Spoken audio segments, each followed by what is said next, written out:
Hi guys, I just found a spot for you. Look at this, and I will explain you about the passage graph, how to draw it, and what is the purpose. You see, this is Saint-Hélier. It's the Bay of Saint-Hélier. I just walked here, and then I find it. I say, okay, I will do it here. And yeah, it's what 6, 7, 8 kilometers. It's really nice. Okay, I will try try on the branch. I will put my GoPro like this. Yeah, not bad. What do you think? Not super hot. No, it's not cold either. Okay, so you want me to show you how to draw a passage graph, what I will do just after this. But first, maybe you want to know what is the purpose of no, I'm sorry, there's too much light. The purpose of a passage graph. Well, a passage graph is the same thing as a chart. It shows your position. It shows you where you are, but not here in terms of position, but in terms of timing. We use it in the Navy each time we are going somewhere. Why? Because in the Navy you're always planning exercises. You're always planning to do something, and you want to know if you're in advance or if you're late regarding your destination. I'm sorry, I have this thing with songs. You can use it in two ways. For example, if you know where you are, at what time you have to be somewhere, you can calculate your speed over advance. I will call it SOA. And regarding this SOA, you will know if you are early or late. If you're early, well, it's cool because you can plan a swim exercise, you can plan to visit a beach, to stay longer at anchor, or maybe to take anchor somewhere, or to spend the night there. If you're late, well, regarding, I don't know, if you have timing to enter the port, if you high water to respect of things like this, well, you know that you have maybe to go faster, to slow down. So that's good in terms of when you draw your SOA. The other thing is you can estimate when you will arrive at the, I don't know, you're doing a transatlantic or long passage, and your speed is moving, the weather is changing. Well, your speed is changing as the weather is. So you can adapt, and in 1 second you will see actually where you are, if you are just late, or if you arrive 1 day later, 1 day before. You know, sailing is about positioning and timing. It's a mix of both. You cannot separate this two aspects. That's why I always make my passage graph and my charts, and I keep them and I put the position every, you don't know, I don't know, that's up to you. You can put it every 4 hours, every day, every 6 hours. I used to do it every 12 hours, for example.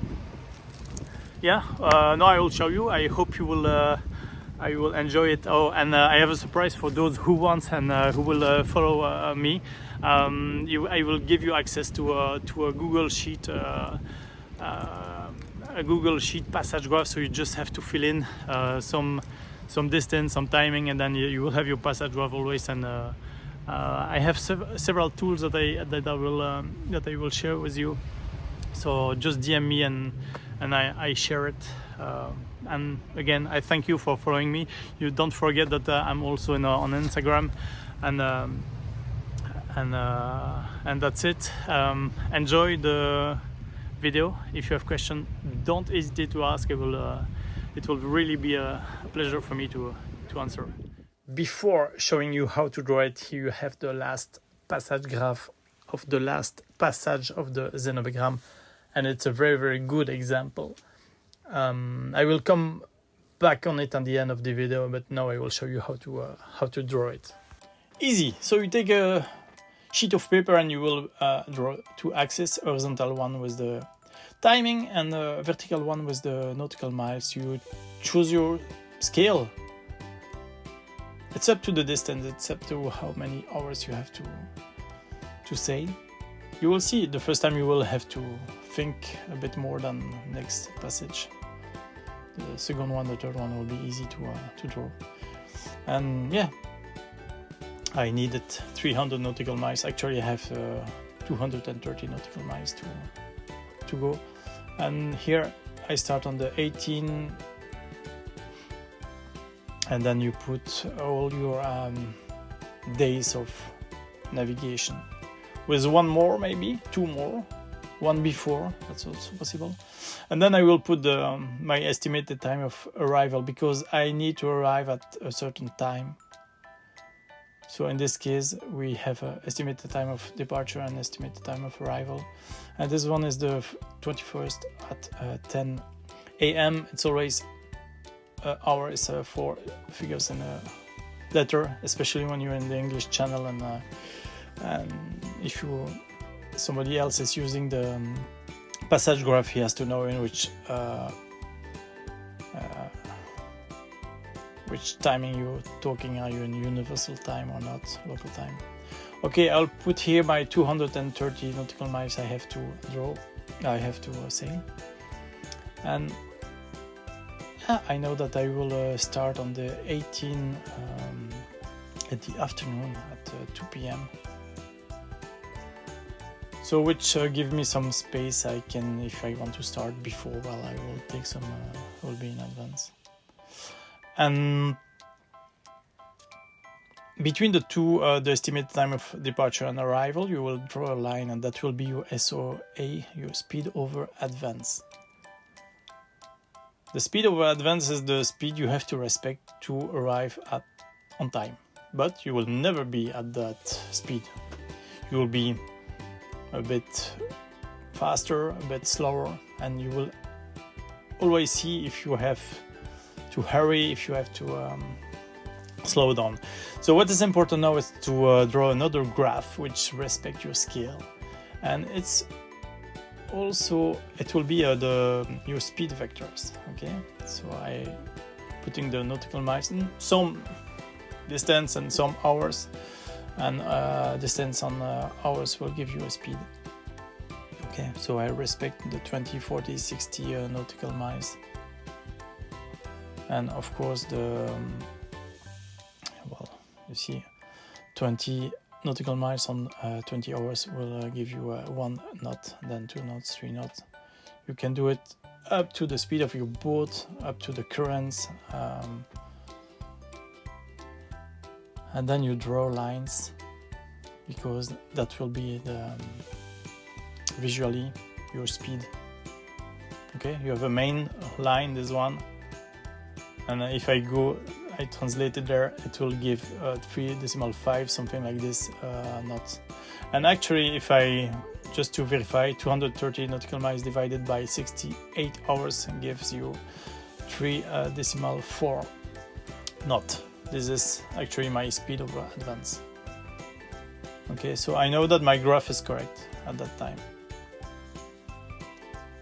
If I'm under the, if I put the position under the line or above the line, then I know that I will have to go slower or to accelerate. Okay, so this I will show you now where position were made, like after here after 10 hours before, for example, at midnight, and the day after, or I was we had still 187 nautical miles to go. Then 12 hours later, the 19th at noon, I put another position, or somebody from the crew, and we had still 140 nautical miles to go. And you can see that the first, that's the speed we did first, then the speed we did after that. So we are in advance, we are under the line of the speed over advance. And actually we went very quick, so the commander officer asked me to find a anchoring position at a certain time. And it was here, the 18, and I found it. It was 5 nautical miles from the harbor. So that was the timing of arrival for the anchorage. And finally, that is the speed you have to do to be on time in the port. You see, voila, that's it. Actually, it's done. Here, that's the space you have in spare. That's spare time, actually. You can slow down. You can do some exercises. You can go somewhere else. If you're there now, that means that you are late. That you went slower than expected, and that means that's now the speed you should do to be on time. And you see, if I report it, well, it means that you have to do between 5 and 6 knots, which can be complicated up to your boat, up to the weather conditions, up to several things. If now I'm underneath the main line, well, if I am here, for example, well, that means that I'm very, very in advance, and that the speed I have to do will be very slow. It will be 1 or 2 nautical miles, and so you have time to do whatever you want. We decided to at anchor, you see. That's a bit how it works, and then you make it beautiful as you want. I'll show you now why it was the other example is very good. The example of the last passage of the xenogram.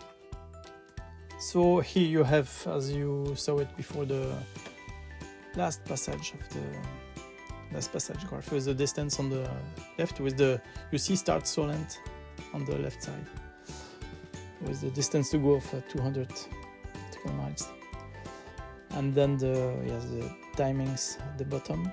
I put the position the same position at noon and midnight. I ask to have it, it's easy to see them. And then in the middle of this graph you see three positions with a circle, this one, and that was actually the possibilities of starting the Solent. So we went through the Solent and we had to be there to have the current with us. So on the speed of advance there was a possibility, and then 12 hours before, 12 hours again before, so 24 hours before, and each 12 hours it was possible to start the Solent. And finally we arrived 24 hours before. I could have put another timing or starting timing later, but with the weather condition I knew that we would be in advance, and finally we just arrived exactly at the time expected, the position.